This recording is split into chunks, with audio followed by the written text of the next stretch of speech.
बाद यहाँ इंतजार हुआ खत्म, गंगा एक्सप्रेसवे का काम हुआ शुरू। इस हाईवे पर मैं बता दूं लगभग 100 से ऊपर की स्पीड पर गाड़ी दौड़ेंगी। योगी आदित्यनाथ की सरकार ने इसको तैयार करने के लिए बहुत ही अच्छा कदम उठाया है, जिससे ये अपने आप में एक मिसाल को कायम करेगा। मैं इस वक्त मौजूद हूँ उत्तर प्रदेश के जनपद संभल के गांव ढाड़ौल में, और मैं आपको दिखाने जा रहा हूँ ये है गंगा एक्सप्रेसवे। योगी सरकार ने जिस तरीके से सपनों को साकार किया है उसमें मैं बताना चाहूँगा, इस रोड का जो निर्माण था 2007 में मायावती की जब मुख्यमंत्री थी उस वक्त उन्होंने इसको प्रस्तावित किया था, लेकिन जब उनकी सरकार चली गई थी उसके बाद में इस काम को वहीं रुक गया था। लेकिन योगी आदित्यनाथ की सरकार ने इसको दोबारा उठाया और अपने स्तर से लोगों को योजना देने के लिए इसको प्रस्तावित किया। मैं दिखाना चाहूँगा ये गांव ढाड़ौल है, ढाड़ौल में से ये काम शुरू हुआ है गंगा एक्सप्रेसवे का, और ये बताया जा रहा है कि ये 8 लाइन रोड बनेगा। और रोड बनने के साथ साथ यहाँ की सबसे बड़ी जो खासियत रहेगी वो ये रहेगी कि लोगों को आने जाने में सुविधा रहेगी।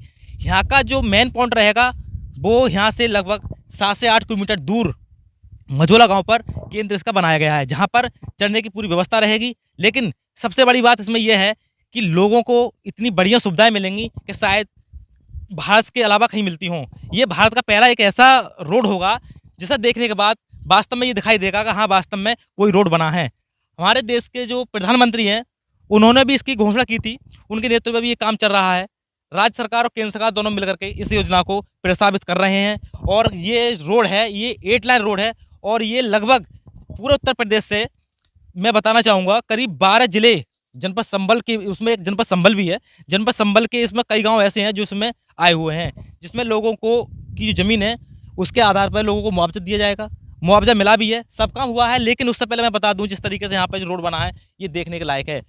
स्पीड रहेगी, कनेक्टिविटी वो लगभग 100 से ऊपर रहेगी। अगर 100 मायावती की सरकार जब 2007 में बनी थी उसके बाद मायावती ने इसके लिए प्रस्तावित किया था, लेकिन सरकार जाने के बाद ये योजना वहीं की वहीं रुक गई थी। लेकिन 2019 में योगी आदित्यनाथ की सरकार ने इसको दोबारा उठाया। उठाने के बाद लोगों को जागरूक करने के लिए और सुविधा देने के लिए इसके लिए दोबारा प्रस्तावित किया, जिसमें मैं दिखाना चाहूँगा ये रोड यहाँ शुरू हो चुका है। ये गांव ढाड़ौल है और यहाँ से ये निकलता हुआ और आगे की कई गांव हैं जहाँ से ये जोड़ेगा, जिसमें जो किसान थे उनकी ज़मीन आई थी, ज़मीन आने के बाद उनको लोगों को मुआवजा दिया गया। लेकिन यहाँ की जो सबसे बड़ी खासियत ये रही कि इससे क्षेत्र का विकास होगा, विकास के साथ साथ यहाँ की सारी सुविधाएं हैं वो लोगों को मूल रूप से मिलेंगी।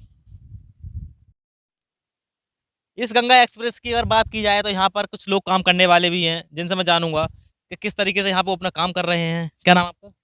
जी, उपदेश। तो आप यहाँ कब से काम कर रहे हैं? करीब 1 महीने से। तो यहाँ पर आप काम कर रहे हैं तो किस तरीके से काम कर रहे हैं? क्या यहाँ की परियोजना है? कैसा आपको महसूस हो रहा है? कोई दिक्कत तो नहीं है क्षेत्र में काम करने के लिए? कहाँ के रहने वाले हैं आप? कोई दिक्कत नहीं है जी। कहाँ के रहने वाले हैं? करीब यहाँ से 20-25 किलोमीटर दूर। तो रहना सहना भी यहाँ भी होगा आपका? ना चले जाते हैं, रुक भी जाते हैं। तो काम ठीक ठाक हो रहा है यहाँ पे? हाँ, बढ़िया। कुछ लोगों की यहाँ ज़मीन भी आई है, वो मेरे साथ में उनसे जानूंगा कि उनकी कितनी ज़मीन आई हुई है। आपकी कितनी ज़मीन आई है? हमारे पूरे परिवार की 5 बीघे करीब आई है। आप कहाँ के रहने वाले हैं? ढाड़ौल की रहने वाली। आपके पूरे परिवार की 5 बीघे ज़मीन आई है। तो इसमें आपको मुआवजा मिल गया? हाँ, मिल गया। कितना मिला? ये सर्किट रेट से चौक ना कितना लाख? भाई, ये तो नहीं, हम बहुत बहुत जने हैं परिवार में। हाँ भाई, कितना कितना जितने शहर में आया उतना ही मिला। जिस तरीके से योगी सरकार अपने वादे पूरे कर रही है, काम अच्छा कर रही है, ठीक है, उस तरीके से जैसे आपकी ज़मीन पहुंची तो आपको पैसे में आने में कोई दिक्कत तो नहीं आई? नहीं, कोई दिक्कत नहीं है। हमारे पैसे आने में कोई दिक्कत नहीं। कुछ लोगों की दिक्कत है हमें। तो इसमें आप कह सकते हैं कि योगी सरकार अच्छा काम कर रही है। हाँ, बिल्कुल कह सकते हैं साहब। ये बता रहे हैं कि लगभग 5 बीघा ज़मीन आई थी और इनको टाइम से मुआवजा भी मिल गया है, काम करने में कोई दिक्कत नहीं आ रही है।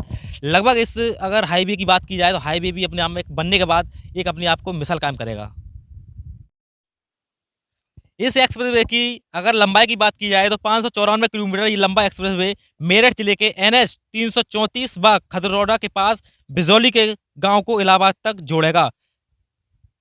और ये कुछ जगह ऐसी भी हैं जिसमें उत्तर प्रदेश के 12 जिले पूर्व की ओर लिए गए हैं, जैसे मेरठ, हापुड़, बुलंदशहर, अमरोहा, संभल, बदायूं, शाहजहाँपुर, हरदोई, उन्नाव, रायबरेली, प्रतापगढ़ और प्रयागराज से होकर गुजरेगा।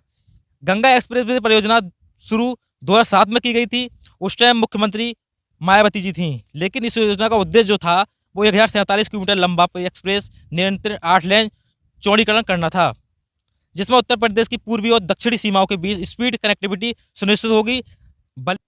अगर इस एक्सप्रेसवे की लागत की बात की जाए तो लगभग 37,350 करोड़ की इसकी लागत इसमें बताई जा रही है, जिसमें 9,500 करोड़ की लागत की जो भूमि थी किसानों की वो यहाँ पर ले ली गई है, जिस पर किसानों के लिए मुआवजा के रूप में वो पैसा दे दिया गया है, जिससे जो भी पैसा था वो किसानों के खाते में पहुंच गया है और काम जो है वो यहाँ पर शुरू हो चुका है।